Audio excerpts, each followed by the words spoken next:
Turkiyya ya sake lashe zaben shugaban ƙasa.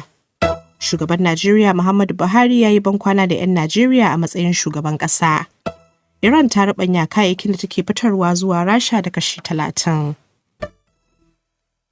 Sakamakon zaben shugaban ƙasa zagaye na biyu a ƙasar Turkiyya na nuni da cewa shugaban ƙasar Recep Tayyip Erdogan ya lashe zaben da ya gudana a wannan Lahadin. Shugaba Erdogan zai sake jagorantar kasar Turkiyya na tsawon wasu shekaru 5 bayan samun nasara da kashi 55.4 inda ya kayar da abokin hamayyarsa Kemal Kılıçdaroğlu da ke da kashi 47.9 a zaben mai cike da tarihi kuma mafi sarƙaƙiya.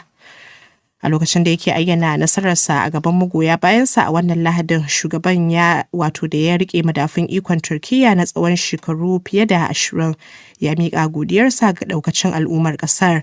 Sai dai har yanzu Kemal bai fito ya ƙalubalanci sakamakon zaben ba, ko da yake ana sa rai jagoran adawan ya yi jawabi nan gaba kaɗan.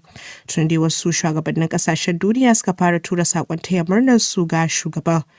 Tun kafin bayyana sakamakon zaben a hukumance, sarkin Qatar Tamim bin Hamad Athani ya wallafa sakon taya murnarsa ga shugaba Erdogan a shafinsa na Twitter. Kawo yanzu dai ba a sanar da nasarar shugaba Erdogan a hukumance ba. Shugaba Muhammadu Buhari na Najeriya da ke barin gadon mulki ya yi ikirarin cewa zai bar ƙasar cikin yanayi mai kyau fiye da lokacin da ya karɓi mulki a shekarar 2015. Shugaba Buhari ya bayyana hakan ne a lokacin da yake jawabin bankwana ga 'yan Najeriya a matsayin shugaban ƙasa a wannan Lahadin. Shugaban mai shekaru 80 ya ce yana da yaƙinin an samu ci gaba a ƙasar fiye da yadda ya same ta a shekarar 2015. A wancan lokacin ne da 'yan Najeriya suka zaɓi shugaba Muhammadu Buhari a matsayin shugaban ƙasa a zaɓe mai cike da tarihi domin ya cire musu kitse daga wuta yayin da ƙasar ke fama da matsaloli a fannoni daban-daban. Shugaban ya sake yin tazarci a shekarar 2019 tare da alkawarin kawo ƙarshen matsalolin cin hanci da rashawa da kuma tsaro. To sai dai masu sharhi na cewa gwamnatin shugaban ta bar baya da ƙura.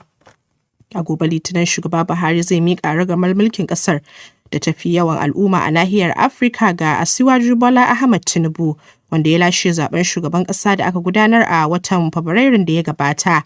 Sai dai ana ganin akwai jan aiki a gaban shugaba Tinubu, inda gwamnatinsa za ta gaji da daɗaɗɗiyar matsalar tsaro musamman ma a yankin arewa maso gabashin Najeriya, wanda ya sanadiyar rayukan mutane fiye da 40,000 yayin da wasu miliyan 2 suka rasa matsugunansu da ma wasu matsaloli da ƙasar ke ciki dumu-dumu.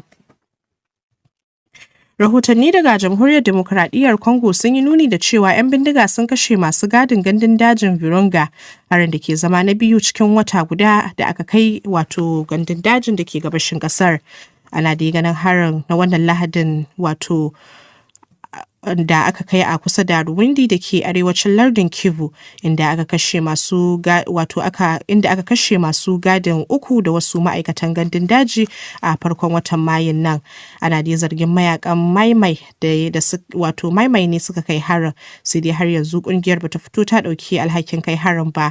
Kungiyar dai na kunshi da mayaka daban-daban wanda suka kafa ta domin yin bore ga mamayar da sojojin Rwanda suka yi a shekarun 1990. Gandun dajin Virunga na kasancewa mai faɗi da ke ɗauke da nau'ikan tsuntsaye daban-daban da kuma dabbobi da dama fiye da kowane yanki da ke samun kariya a duniya.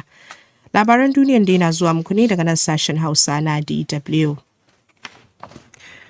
Fadar shugaban ƙasar Afirka ta Kudu ta ce shugaba Cyril Ramaphosa ya kafa kwamitin da zai gudanar da bincike kan zargin da Amurka ta yi kan cewa an ga wani jirgin ruwan Rasha ya fitar da makamai daga tashar jirgin ruwan kasar a bara. A ranar 11 ga watan Mayu nan da muke ciki ne dai jakadan Amurka a kasar ya ce an shaƙe wani jirgin ruwan Rasha da makamai a tashar ruwa da ke Simonstown a kusa da birnin Cape Town a watan Disambar shekarar da ta gabata, zargin da Afirka ta Kudu ta musanta. Zargin da ya haifar da cece-kucen diflomasiyya tsakanin Amurka da Afirka ta Kudu da kuma Rasha, tare da ɗiga ayar tambaya kan Afirka ta Kudu akan matsayarta a yakin Ukraine. Dama dai ana ganin kasar na son kuma tana nuna son kai tare da kaucewa jefa ƙudurorin Majalisar Ɗinkin Duniya akan yakin. A cikin sanarwar da fadar shugaban kasar ta fitar ta ce shugaban ya kafa kwamitin binciken ne domin wanke kansa daga waɗancan zarge-zarge.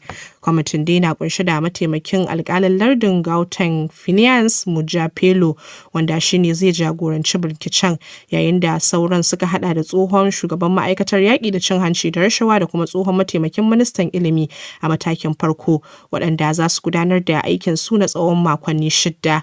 Ana sa ran ko kuma shugaban na sa ran ya samu rahoton ƙarshe a makonni 2 bayan kammala binciken. Ita kuwa kasar Iran ta rubanya kayayyakin da take fitarwa ne zuwa Rasha, yayin da Rasha ke zama saniyar ware a siyasar kasashen yammacin Turai. Kamfanin dillancin labaran Iran ya ruwaito cewa daga watan Maris ɗin da ya gabata an samu ƙarin faɗaɗar ko kuma kasuwanci da kashi 30 cikin 100 idan aka kwatanta da makamancin hakan a bara. Rahotanni sun yi nuni da cewa a yanzu Rasha ita ce ta 10 a kasashen da suka fi shigar da kayan Iran zuwa kasar su, yayin da Rasha ke fuskantar takunkumi daga kasashen duniya sakamakon mamayar da ta kaddamar a Ukraine. Gwamnatocin Tehran da kuma Moscow sun ƙara ƙarfafa haɗin gwiwarsu a fannin tattalin arziki da kuma ƙarfin soji. A cewar wani rahoto da ƙasashen yammacin Turai suka fitar, sun zargi Iran da taimakawa Moscow da jirage marasa matuƙa domin ci gaba da yaƙar Ukraine, zargin da gwamnatin Tehran ta musanta. To labaran zagaye na farko kenan. Yanzu